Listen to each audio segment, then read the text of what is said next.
La parole est à une forestière, d'ailleurs, Madame Anne-Catherine Loisier, pour le groupe Union des démocrates et indépendants. Monsieur Karoutchi est aussi forestier. Merci Monsieur le Président, Madame la Ministre, mes chers collègues. Ma question porte sur l'avenir de l'ONF, du régime forestier et de la gestion durable des forêts publiques françaises.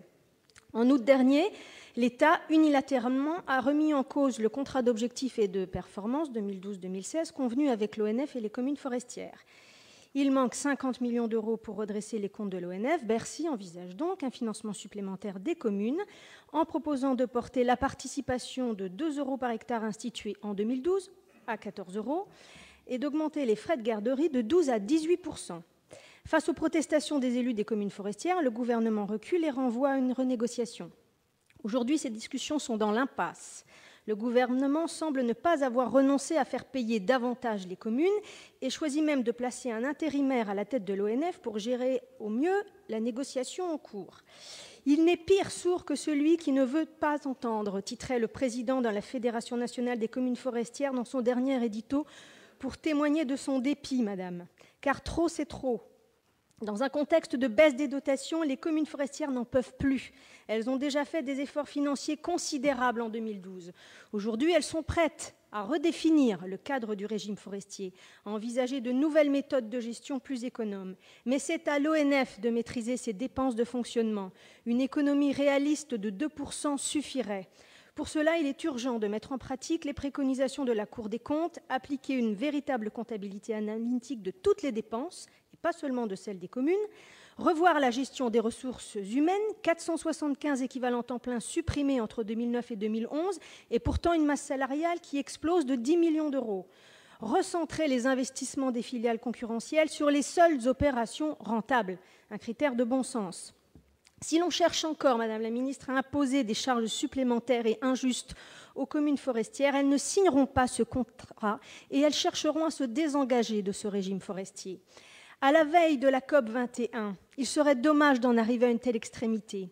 Face aux enjeux de mobilisation de ressources renouvelables sur lesquels nous venons de voter dans le cadre de la loi de transition, de gestion multifonctionnelle, comme l'ont sollicité mes collègues, nous pouvons faire de l'ONF un outil moderne de gestion, garant d'une stratégie forestière nationale et en capacité de mobiliser cette ressource, la 4e d'Europe. Madame la Ministre, dans ce contexte, comment comptez-vous créer les conditions d'un nouveau contrat de gestion des forêts publiques intégrant les besoins du marché, les attentes sociales, la nécessaire préservation de l'environnement, mais aussi et surtout les finances des collectivités. Merci.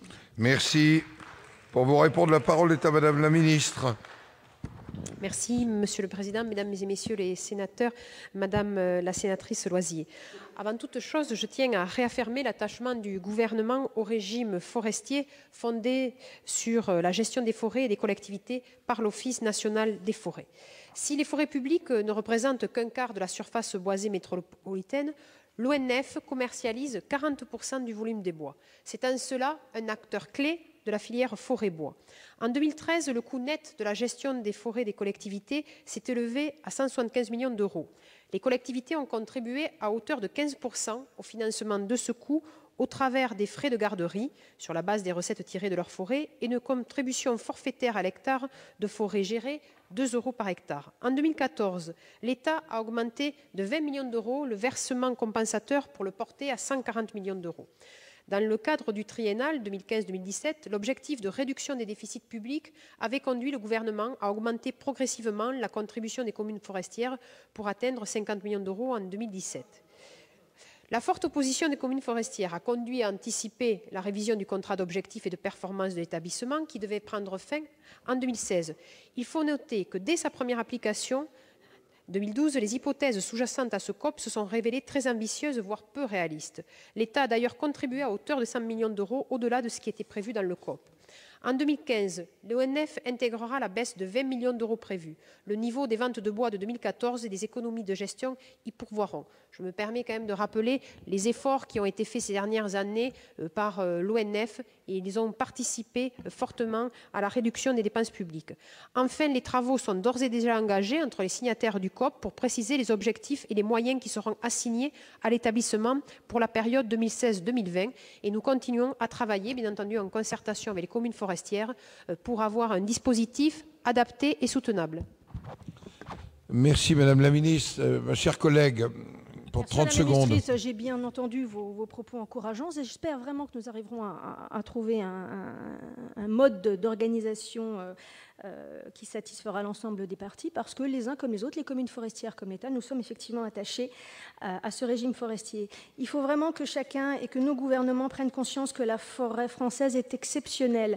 C'est la 4e forêt d'Europe par sa surface, c'est la 3e forêt d'Europe par son volume de bois sur pied. C'est aussi une forêt exceptionnelle, ça a été dit, par sa diversité, par la gestion durable que les acteurs forestiers ont mis en œuvre depuis des années, et c'est un formidable potentiel d'emploi que nous nous devons aujourd'hui, compte tenu de la situation économique du pays, d'exploiter, et le mot convient particulièrement, d'exploiter et d'optimiser. Et